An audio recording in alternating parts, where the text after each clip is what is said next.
Shakespearean theaters. Performance in the globe. In the XVI century, along the roads of England, along with the narrators of ballads, rope dancers, magicians and bear leaders, many small actors' companies wandered. Stray actors performed folk farces, fragments of mysteries and morality, as well as those plays that reached them from the closed academic circle of school drama. These troupes consisted in a large part of the servants of the ruined provincial nobility. With the fall of subsistence farming and the growth of the value of money, it became increasingly difficult for many castle owners to maintain a large number of people, and they gladly released part of it to any fishing business. The actors often joined the apprentices of the guild shops, who were addicted to the theater under the influence of the mysteries and morality. The fate of the wandering, half-aching actors was unenviable. They fell under the laws against vagrancy. Caught for the first time, a tramp was beaten with whips, a red-hot iron stigmatized his left ear. Caught again, hung. The law made an exception only for the servants of the most notable persons, not lower than the baron. Then the actors began to ask the grands for patents for the right to be called their servants and to wear, according to custom, on the cloak, near the left shoulder, the coat of arms of their master. On certain days each year they appeared in the castle to their patron and gave performances there. Since then, the actors' troupes began to be called servants of some nobleman, which was also preserved in the days of Shakespeare, servants of the Lord Chamberlain, servants of the Lord Admiral, servants of the Earl of Pembroke, etc. On the other hand, theatrical performances, like the May Day celebration, dedicated to the memory of Robin Hood, and other folk entertainments and merrymaking, were subjected to the violent curses of the Puritans. In the days of Shakespeare, the theater was also the subject of constant denunciation and persecution by the puritanical London merchantry led by the Lord Mayor. In the 70s of the XVI century, a large troupe of actors, called servants of the Earl of Leicester, settled in London. They began to play here in the courtyards of hotels, as they did during their long wanderings. Imagine a long inner courtyard surrounded by a tall 3- or 4-story building. At the end of this yard, barrels are placed near the wall, on which boards are laid. This is the stage. It is surrounded on 3 sides by a vulgar crowd. From the gallery, which stretches along the wall of the hotel at the height of the 2nd floor, and the guests look at the performance from the windows of the hotel. Performances in the courtyards of London hotels were a huge success. In 1576, the carpenter James Burbage, the father of the famous tragedian Richard Burbage, built the first permanent theatre in London near the suburb of Shoreditch. This suburb was outside the city wall and, therefore, was outside the jurisdiction of the Lord Mayor and city councillors, which to some extent prevented the actors from the consequences of malicious harassment from the Puritans. Soon, near the theatre, built by James Burbage, there was another, competing theatre with the name, Curdina.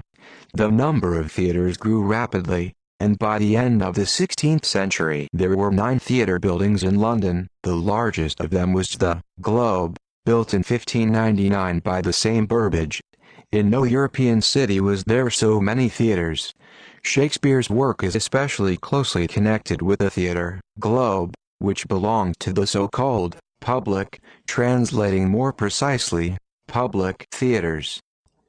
In its architecture, the theatre Globe resembled the courtyard of the hotel. A vast oval space was enclosed by a tall wooden wall, which prevented free spectators from entering the theatre. This space was called courtyard and filled with spectators from the common people, who paid only 1 penny for the entrance. Along the inner wall were galleries, where more prosperous citizens sat, and lodges, called rooms, in which, flashing with gold and precious stones, sat directly into the crowd of common people, filling the yard. The scene of the stage went on which, with the grey light of the London day, the performance was on.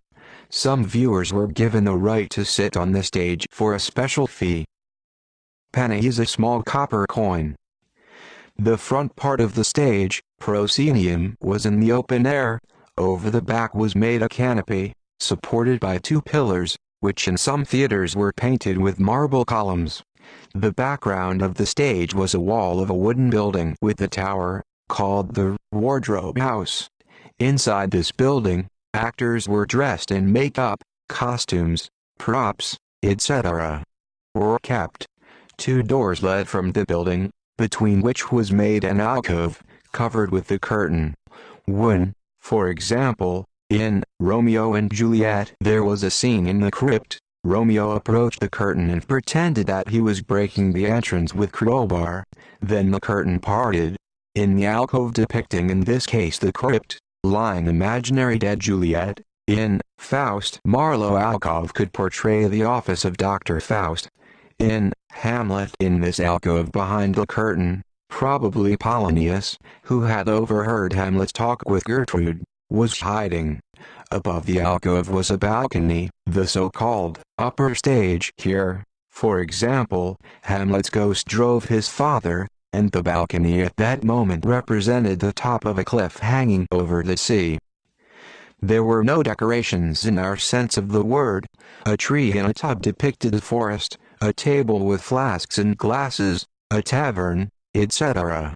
However, the beginnings of the scenery, apparently, already existed, since in the descriptions of theatrical props that have reached us we mention some painted canvases.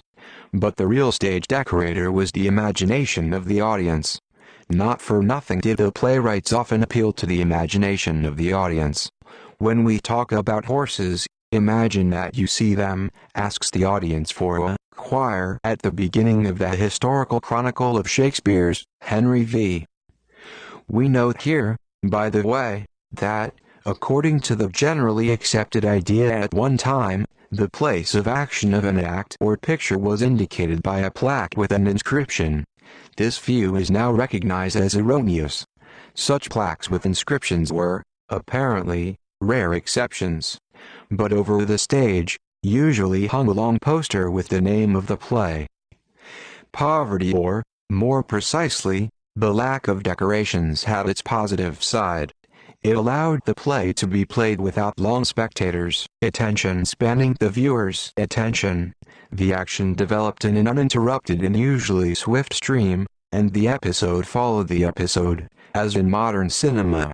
In some cases, such as the performance of Hamlet, the performance seems to have taken place without intermission. The text of Hamlet was divided into 5 acts only in 1676. That is, 60 years after Shakespeare's death.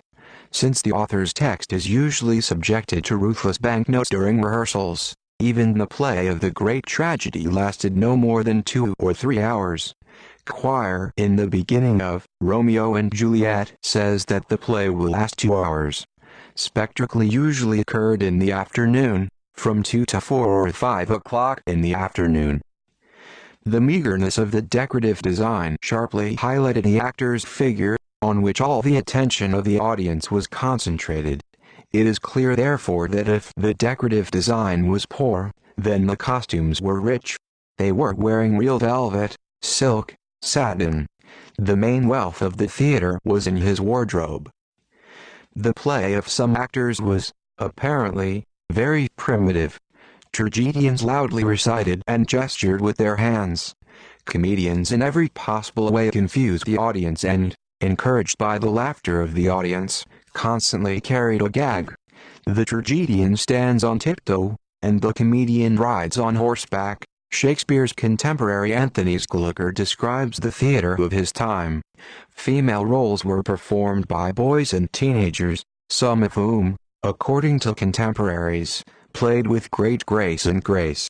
The roles of comic old women, for example, wet nurse in Romeo and Juliet, were performed by adult comic actors. The main income from the performances was received by the owner of the theater enterprise. In addition, part of the income was shared between the shareholders, to which belonged the leading workers of the theater. Shakespeare was one of the shareholders of the Globe. Then came the less significant theater workers who owned the share of the unit. The rest worked in the theater for hire. Among the technical personnel, the so-called bookkeeper was of particular importance, who not only kept the author's manuscript of the play, noted the abbreviations, inserting remarks, but also monitored the timely inputs and outputs of the actors, conducted the play, as they would say now. Of great importance was also the prompter with his assistants. In fact, the play was from several rehearsals and the actors did not always know the role. Through the hands of the bookkeepers and prompter, a huge number of plays were performed, which were written by the playwrights of that time.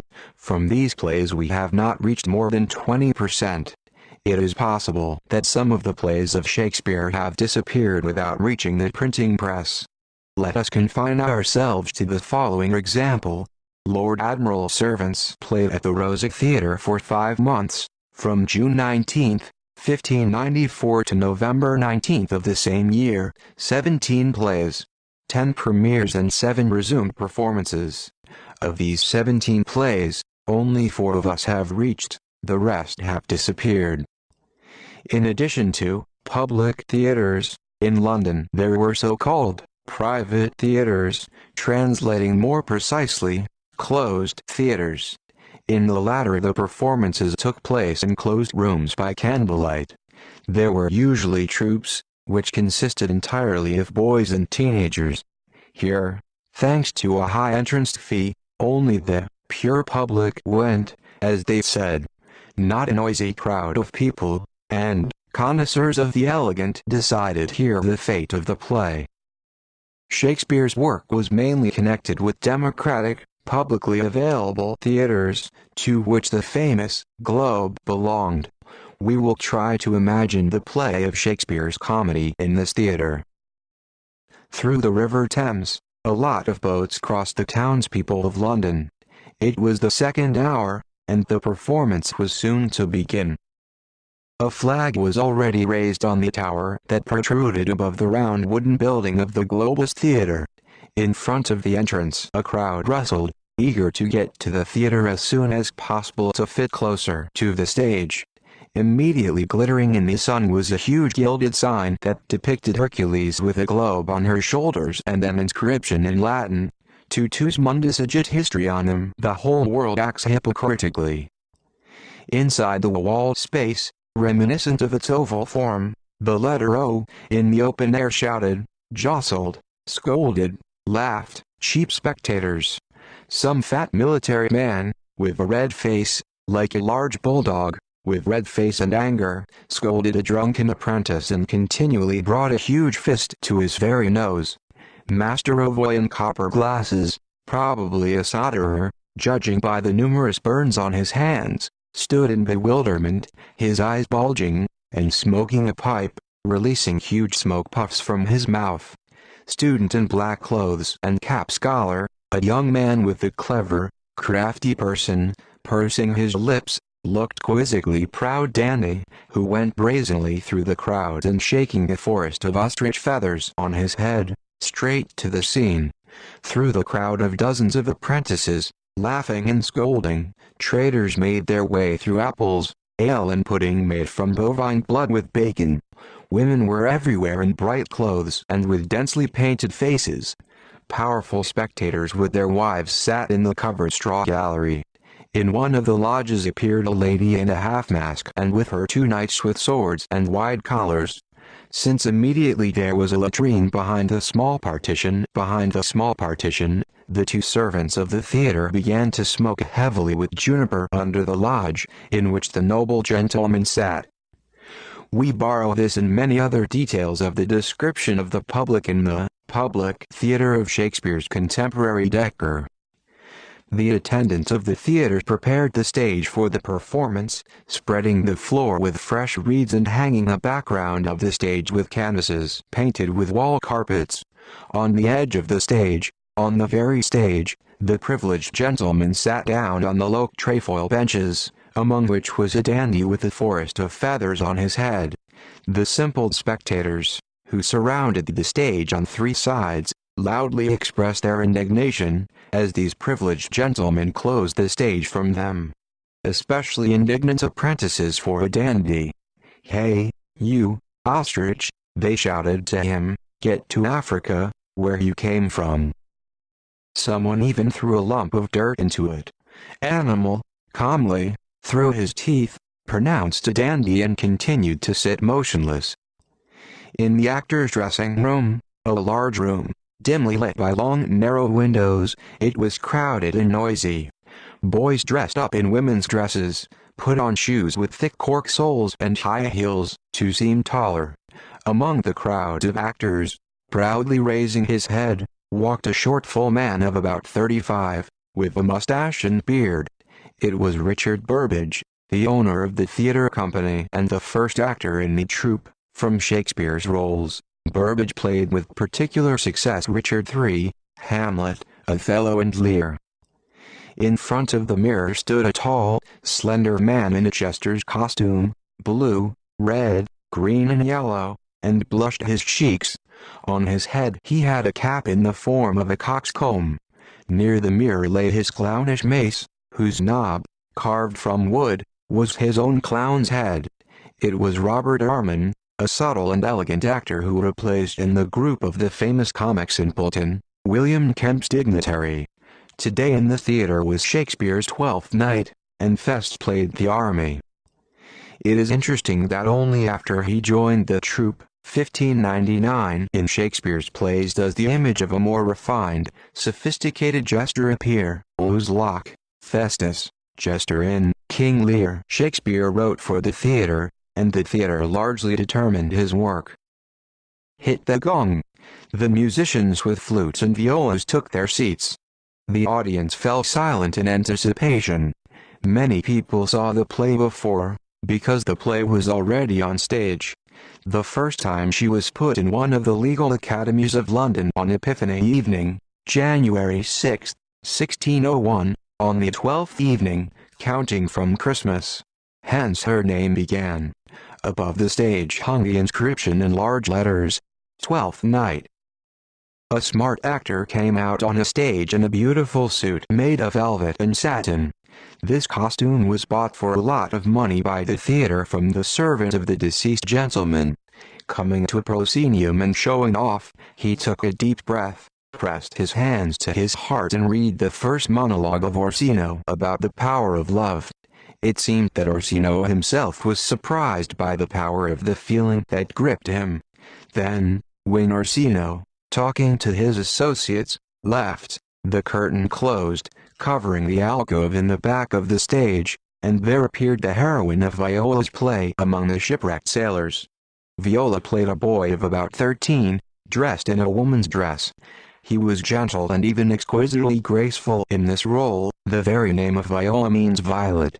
The play told of the constant feelings of Viola, who defeated all the obstacles created by fate on the road to happiness. Viola and sailors left, and then the theater burst into loud laughter. The fat, drunk, merry Sir Toby Belch and Maria appeared on the stage, a very mobile boy, like a mouse, who played a tiny growth. Sir Toby, an image close to Falstaff, delighted the audience with his cheerfulness. His very name was confused by the audience. Toby Belch means burping dog. A little brisk mouse. Maria briskly answered the jokes and immediately persuaded the lecherous knight to lead a more decent life. The enthusiasm of the audience reached its limit when a morose, important and at the same time incredibly stupid Malvolio appeared on the stage. All at once saw the caricature of the Puritan. "Ah, there you are," the audience shouted to him, "an old acquaintance. Do not boast, do not go peacock, you'll still be fools." In general, it was a very expensive audience. Viola evoked general sympathy, and in the public, groans were heard every now and then, when poor Viola suffered from love for Orsino. There were even menacing cries addressed to the Duke's cold heart. In the theater of that time there were sometimes really amazing events. When they once played a play in which the murder was depicted, one of the spectators squeezed forward and loudly repented of the crimes committed by him, for which he was immediately seized by disguised detectives, of whom there were many among the public. Proud, Cold Olivia played a slender boy who often performed in the play along with the performer of the role of Viola. It was a famous pair of male actors. But at the beginning of the comedy, Olivia was cold in her stubborn pride. Her coldness and arrogance melted like wax as the fire of all-conquering love approached. On the strength of the overwhelming feeling, this comedy was telling the audience. Among this cheerful, bright carnival was the mocking, brooding and sad fool Festus. With his beautiful tenor, Robert Army sang melancholy songs of Fest. Hurry, death, hurry. I'm tired of love affair. Do not breathe, my chest, do not breathe. I was killed by a cruel friend. We quote Fest songs in S. Marshak's translation. Fools were allowed a lot, but they did not look at them as people. The buffoon, a professional comic, always had to feel lonely. And Festus sang, "Let the last shelter of my earthly branches of yew put. Share my fate with me, my most devoted friend cannot." The play ended in general happiness. But when the loving couples left the stage, Orsino and Viola, Sebastian and Olivia, Toby Belch and Maria, she was left alone by Festus. In the last song he remembered his wandering, ruined, drunk life. When I was still green and small, lay, downpour, all night long. I thought of any trick as a joke, and the rain itself pours and pours. I grew up, not at all crammed with the mind, lay, downpour, all night long. Locked at the key of tramps at home, and the rain itself pours and pours. Although the years put me to bed, lay, downpour, all night long. From the old fool do not beat hops, and the rain pours and pours. And the audience thought that this quiet sad song brings them back from the world of bright festive carnival to everyday prose, to these gloomy London fogs, dimly lit rooms, narrow streets and a low, rainy sky. But already there was a merry music. The dancers came out onto the stage and started jigging. The theater is the instrument on which works of playwrights are performed. In the era of Shakespeare it was in many respects a primitive tool. The dramaturgy of that time overtook the theater. And yet this instrument, like the Shakespearean drama, possessed a valuable quality of intelligibility to the widest spectator.